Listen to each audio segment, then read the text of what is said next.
Championship Sunday on Daniel Island, and fans could not have asked for anything better. Two heavyweights dueling it out for the Charleston Open title. Sports director Scott Eisberg wraps things up for us tonight this evening. Simply put, you wouldn't think nerves would be an issue at all for Belinda Bencic today. Heck, she won the gold medal in Tokyo earlier this year, but you have to wonder whether legs would be an issue. She was on the court 4 more hours this week and played 1 more match than owns Jabeur. Needless to say, this another marathon, but well worth the wait. So we head to Stadium Court for the final. Perfect weather, tad cool, but nothing like the rough weather all week. Fans treated in this one. First set, it's all Belinda Bencic, the Olympic gold medalist, just dominant backhand winner. Down the line, she is in control. On set point, Bencic forces Jabeur into the net, pumps the fist, takes the set 6-1, but it is never a breeze against Ons Jabeur. Second set, so good, so tight. Not a match without a bevy of Ons Jabeur drop shots. Perfect one there. Fist is raised. Bencic not giving 1 inch, though. Coming to the net, burying the backhand down the line. We're all tied at 4 in the second set, but Jabeur with a few unforced errors and mistakes in the second set as well. Frustration here. There goes the racket, but it seems to pump her up because on set point, it's Jabeur absolutely ripping this forehand right down the line, winning the set 7-5, belting it out, and we're going to a third. Bencic plays a nice third set and gets to match point. Jabeur returns her serve long, and Belinda Bencic, your champion in Charleston, the 50th year of the event in the books, 3 years waiting through a pandemic, and here we are, a championship in a stadium with people, and Belinda Bencic as its winner. Serving it out, I really don't know how. I was so nervous. I was just like, okay, just put the serve in.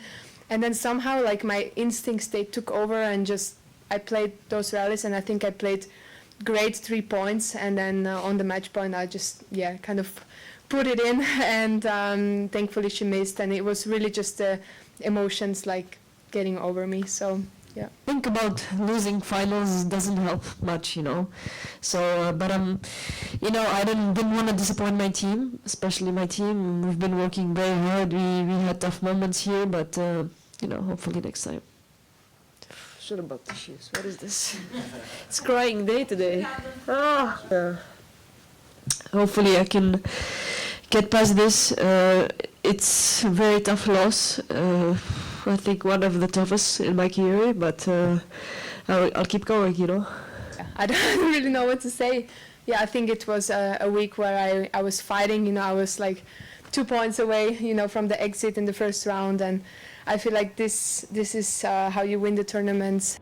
So now we move on to year 51 of this special tournament. Belinda Bencic says she can't wait to return. This tournament's always meant something special to her. She made it to the semifinals as a teenager before bowing out. She was nervous she wouldn't make it back that far. Now she has a championship here under her belt, and Ons Jabeur will continue to search for that signature victory, that signature tournament win.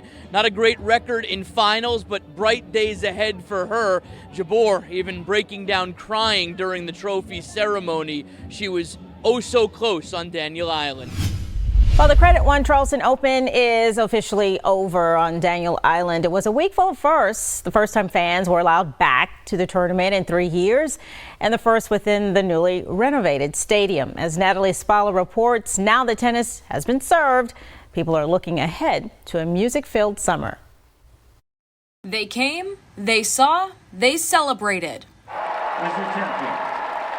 A fan-filled week on Daniel Island. We have the best fans in the world. Giving credit where credit is due, the Credit One Charleston Open, the new standard of low country entertainment. World-class tennis in a world-class facility right here in Charleston, South Carolina. I love it. High praise from city leaders and players, those on and off the court. Many local businesses like Orlando's Pizza were and will continue to be served up to fans. It's great. I mean, we're on the island for a little over 17, almost 18 years. So it's nice to have continued success. A successful week, but eyes now stretch to the summer, a music-filled one at that.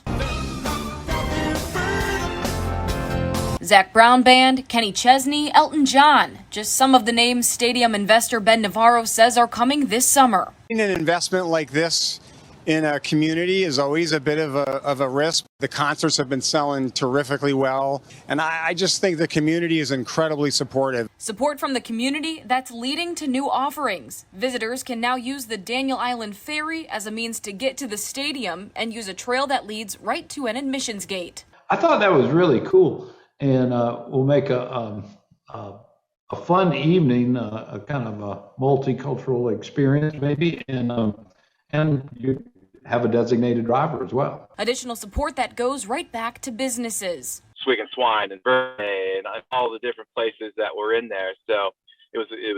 I think everybody was pretty excited to see that, be a part of that. Everything we can do to help support our small business and locally owned business community, I think the better off we are. Thanks, Dave. Well, we're working for you. After submitting 2 Freedom of Information requests to DD2, we received those survey results Thursday. Well, we now know how the newly hired Dr. Shane Robbins and his competitors fared in the public eye. But the community surveys, of course, come after the fact. So our Ann Emerson is with us now. Ann, do we know what the holdup was with releasing the surveys to the public? Well, I spoke to several board members today, including the DD2 chair.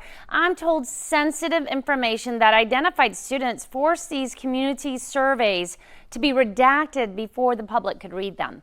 But now we know how the community stakeholders felt. The first survey was conducted after a visit by the 3 finalists, March 21st to 23rd.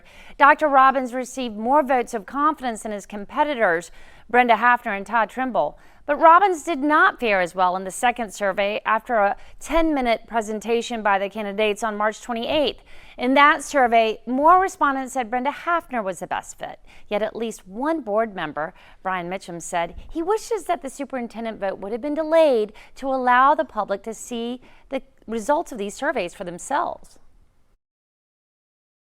I felt like that was an important, part of our component, along with the community meetings, along with us talking to other folks within the community and within the school district. I mean, that was why I asked for the delay in the vote, just so that that information could, be disseminated to our stakeholders.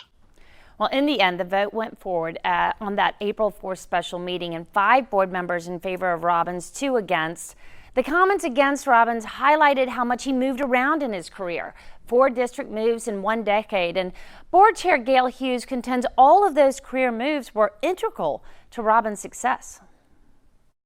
Every move that he's ever made has been a move that has not been a lateral move. It's been a move for him to learn more and advance his knowledge, and in both different educational fields, such as from middle to high, or from a smaller district to a larger district, or from one state to the next.